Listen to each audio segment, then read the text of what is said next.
You know what I found really interesting that I found out today? On average, women don't find men attractive. So they did a study based on dating apps, right? Dating apps obviously has become popular over the past few years, and they did women from all age groups, and on average, women only found 2 out of 10 men attractive. So most men on there, they did not find them physically attractive and did not have interest in pursuing them. I don't know. I don't know. I just think it's funny how women literally just don't find men attractive. Like, they just look at men and they're like, okay. Like, if you line up 10 men, only 2 of the men, a woman would be like, oh, snap, he's cute. Only 2 of them. Everybody else, they'd be like, whatever. I guess that leads me back to my point as to why people aren't, the birth rates are dropping. People aren't getting married. The study, how they said only 45% of women will ever get married and have children in the next upcoming years. It's really crazy how genders are slowly but surely losing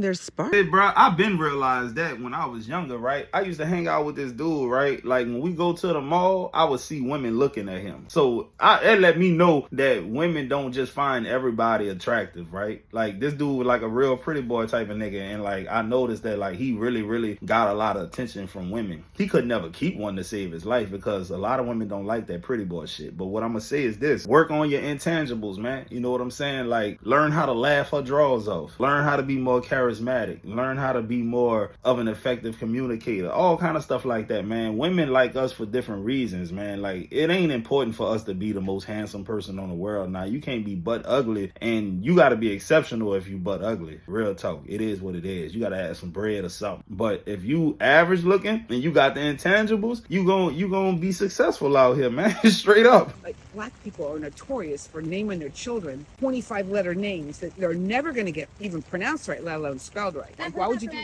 that? Do you know why they actually do that? Yeah. The reason for that is because during slavery, their identities were taken away. So they had to have unique names in order to identify their offspring when they were sold from different plantations. So that came down generationally as generational trauma. Okay, well, how about now? Isn't that sort of trauma for that poor kid that's never going to have his name spelled right? Only to your standard.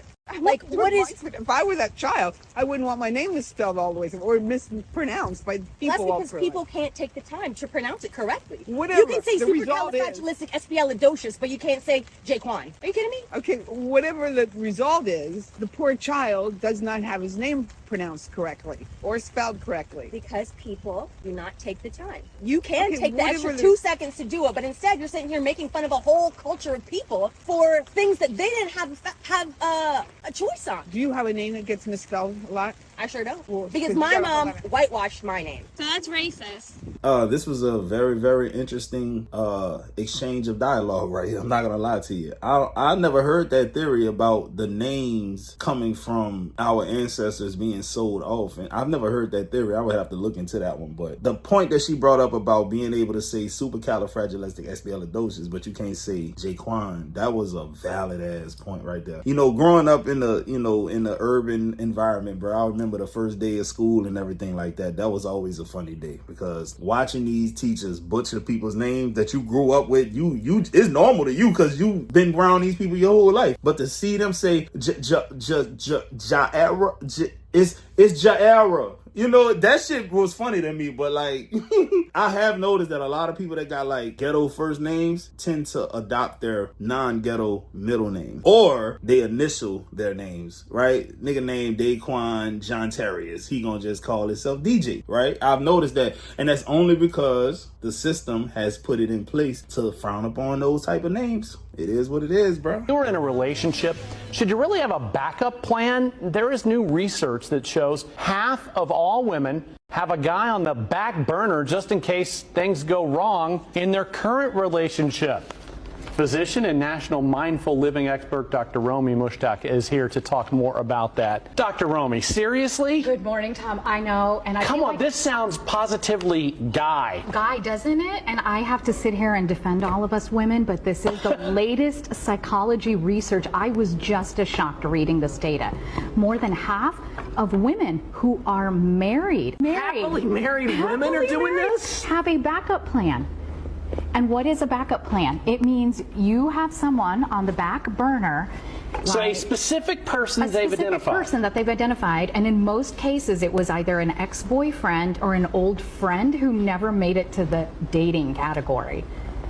Get out of town. Unfortunately, yes. And the problem is social media has just made it too easy to have such a type of behavior. Right, so I know you're here to say, though, Yes. watch out, because this Absolutely. is anything but good. It is, I agree. You know, mindset matters in relationships. Now, first of all, it shouldn't have taken a study for them to confirm this, because dude's been telling y'all this on the internet for years now. Now, here's the thing, right? I've been the backup plan. I've been a victim of a backup plan. I've been pretty much on all fronts. But some of y'all niggas too. Some of y'all are the backup plan right now and don't even know it, man. You talk to Shorty at work every single day. She like you. Y'all got chemistry. But she trying to be faithful to the dude at home. But you keep on pushing up on her, and one day she might have a lapse of judgment and y'all might mess around and do something. The next thing you know, she's rethinking her whole relationship. It's wrong. I'm gonna keep it real with you. It's wrong, but it happens every single day. And social media definitely made it more easy for that to happen, because we're still in contact with people who otherwise 20, 30 years ago we would have never seen again after high school, especially if you live in a large city. Now, if you're from a small town, y'all gonna run into each other all the time, obviously, especially if you're in one of them small towns. They ain't got number 2 red lights like Destrehan, Louisiana. Y'all gonna see each other all the time. Your girl got Facebook, and all of her friends from high school she follows, they're mutual friends. Then they suggest people that y'all may know, and next thing you know, her exes are all over the place. Like, literally, as soon as she get on Facebook, people you may know, 3 exes of hers. Oh, what's he been up to? Boom, boom, boom, boom. Man, listen, it's real. I'm keeping it real. One. Blocked. Or zone A. It's an all-out war zone in the comment section on this video, because the men are like, it's y'all's fault, and the women are like, no, it's y'all's fault. Some of the comments as follows: when did all these men become gynecologists? That's a woman. And a man said, stop having all this raw meat in you. Another woman said, guys, y'all be not washing yourselves properly, and then y'all come stick it in us. Then a guy was like, well, maybe y'all should stop eating all this spicy hot ass boiled seafood, bro. It's just back and forth, bro. All valid arguments, I ain't gonna lie to you. You just can't get jealous when your man is attracted to another woman. Let me explain. The shapes of a woman's body is telling his brain that this creature can support a human child. It is just a biological response that is embedded into all of us to ensure the survival of the human race. The ability to see it this way completely takes the power away from that attraction. As long as they're not taking action on that attraction, then there's no reason for you to have to feel jealousy. Yeah, man, it's all biology at the end of the day, man. I remember being a young child, bro. I love National Geographic, and I remember watching, like, learning about male peacocks and things of that nature. And pause, because you dudes is immature in the comments, man. I already know how they attract the female peacock. They do this, like, elaborate dance. They turn their back towards the female peacock, and then they start to shake their tail feather. Basically, it's like they twerking. And then they turn around and they spread that tail out so that they can really show off all of the details and the colors within their feathers. And the female likes the male peacock that has the most visually aesthetically pleasing tail. So basically the female peacock is basically pushing that evolutionary trend forward, because she looks at it like, damn, that's somebody that can pass on some good genes. It's no different than when you look at a woman with childbearing hips and some nice succulent breasts. You thinking to yourself, damn, she look good. But from an evolutionary standpoint, your biological wiring is saying she looks like she could bring a healthy baby to full term. That's what that is. I like watching these scientific clips and shit like that, bro. That's my alley right there.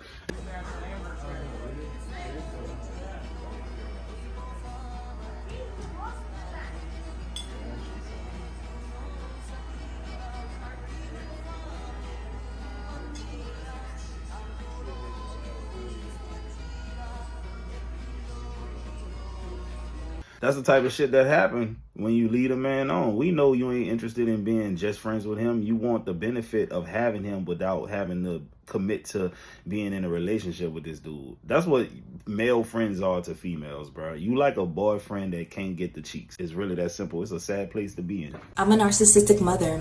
Of course, I secretly would rather see you struggle than do well for yourself. The more you struggle, the more you have to rely on me, which means I get to control you. I'm a narcissistic mother. Of course I had children to cater to my ego. The purpose of having kids is to teach blind obedience to me, not for them to be their own people. I'm their ruler. I'm a narcissistic mother. Of course you have to earn my love. I'm a narcissistic mother. Of course I've been emotionally unavailable your whole life. I didn't become a mom to meet your needs. I became a mom for you to meet mine. I'm a narcissistic mother. I can only love you for who I want you to be, not for who you are. As long as you do as I say, stick beside me in my toxic behavior and participate in the fantasy I've created in my head, you have nothing to worry about, my love. I'm a narcissistic mother. Of course, I'd rather impress strangers and give the idea of a perfect family instead of actually having a healthy family dynamic. I don't really care about having a healthy family dynamic. As long as I get to post and keep up my false image, I'm fine. I'm a narcissistic mother. Of course, I play my children against each other and make them compete for my attention. I can never let them have a close relationship and leave me out the middle. Never. I'm a narcissistic mother. Of course I'm going to be a seemingly loving grandmother, but only to one grandkid. I have to use the same manipulative tactics I used on my kids when they were younger. How else am I going to get them to compete for my love? I'm a narcissistic mother. I'll never apologize for the way I treated you, but I'll blame you for the way that you reacted.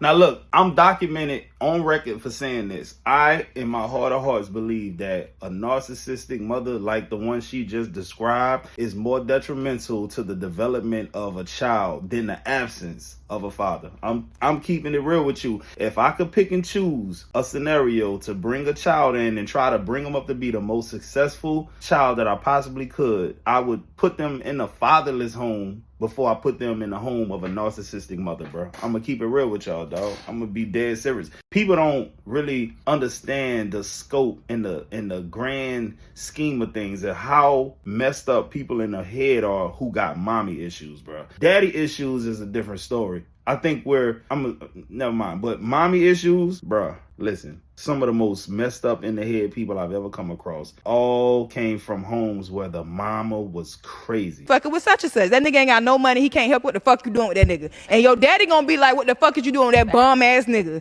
So and therefore now you can't come sit here and tell me that when you come along and you trying to come talk to me while I'm minding my business, you can't sit here and tell me that I should not think that way, or I should not feel that way, or I am not entitled to what the fuck in your pockets where all the rest of the niggas was giving that shit. Wait, you know what I want to say? Get the fuck on. You know what I want to say? Salute to the fathers that were in their daughters' lives. You see what happens when you're a father and you're around in your goddamn daughter's life? She set certain standards because she's been taught a certain type of way and certain type of structure in her life. When women have positive male influences that are not just trying to fuck them, that are trying to show them things in life as far as fathers, uncles, big brothers, people that really care about them, this is what you hear. I salute you, Queen, and I'm glad that you had those type of influences, because that's what we need more of. You set your standards high because you've been taught the right things from the right people. Yeah, you know, at the very minimum, if you got mom and dad and it's a healthy dynamic between both of them, let's say they're still in the house married, there's not a co-parenting situation, right? You have access to both the yin and the yang, both sides of the coin. If you see your mama properly loving your daddy and you see your daddy properly handling his business with your mama, that's going to teach you things on a subconscious level. You might not even pick up on it as a child, but as an adult, a woman could do something crazy to you. You're like, that's not normal. My mama never did that to my daddy. Vice versa. The woman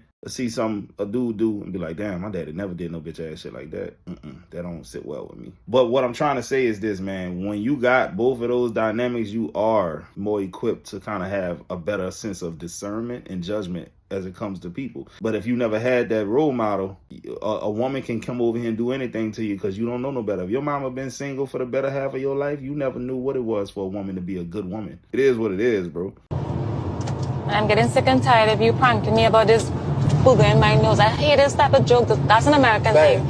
That is not a Trinidad thing, and that is not my type of humor. I don't know where you come from, but the environment I come from, we keep our hands to ourselves. So I can't do that? So what I'm going to tell you is, stop. You're going to try to get a wreck? Keep your hands to yourself and watch your tongue. Because I can literally pull over right now and you'll be taking an Uber for the rest of the ride home. You're not going to do that to me. Hey. No, I'm going to give you a serious hit. Yeah. About to get off right here. No, I'm not getting off right here. Bilal, you have to be a madman to stop and decide to do it like this. Yeah, this is the highway. Just because I give you a little tap. Yeah. You thought I was joking.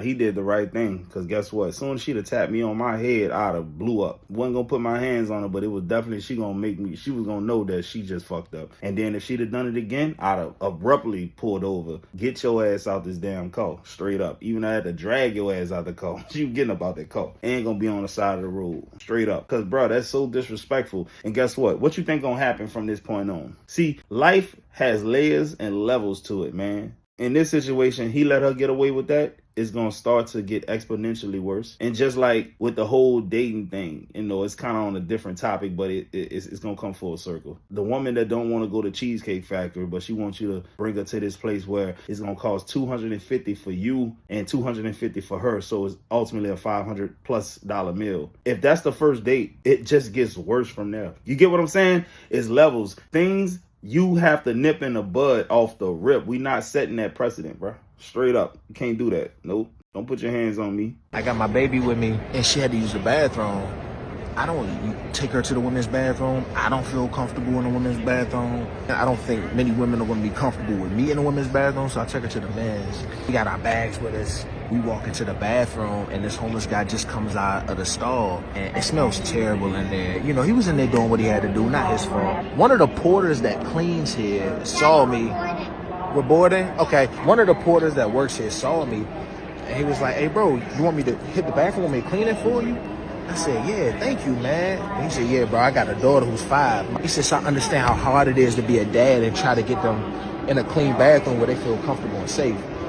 Hey, man, you know that chest tingly feeling like you could cry? You're not going to, but you could. I felt that, man. I felt seen. You know what I'm saying? Like it validated so many things that I felt frustrated with because they were hard. But don't nobody want to hear a man complaining about what's difficult for him. Nobody want to hear a dad complaining about what's hard. But for that man to see me struggling and understand deeply what that meant and clean that stall for my baby, man, that meant the world. I appreciate that, brother. His name is George. He works here at the Pennsylvania Amtrak station. So if you see George, dark-skinned brother, with 2 braids in his hair, tell him he's doing an amazing job, because I'm going to email the supervisor and do just that. You know what I was thinking, guys? I'm going through my memory bank, taking a stroll down memory lane or whatever. This was today's segment of Positive Vibes, by the way. But all of the videos, the overwhelming majority of all of the videos of random acts of kindness almost always were served by men. I'm keeping it real with y'all. The pay it forward videos, they got that guy who just goes and gives people money. They got people out there going cut grass for free. Like, bro, you can go and Google any of this stuff right now that I'm telling you about. They got men who just simply do things out of the kindness of their hearts, bro. And I'm trying to remember the last time I saw a video like that featured a woman just doing something for somebody other than herself, kindness of her heart. Now, I know if I search on the internet right now, I can find it. But when was the last time you saw it? It was just served to you. I don't see that happen a lot of times, guys. So what I'm trying to say is this. Men get a bad rep, man. Like we're just shit, people. But whole time, men are the biggest philanthropists. Men are the biggest givers. What are you talking about? Guys, I hope y'all enjoyed this video, man. I'm going to get at y'all on the next one. Y'all be cool.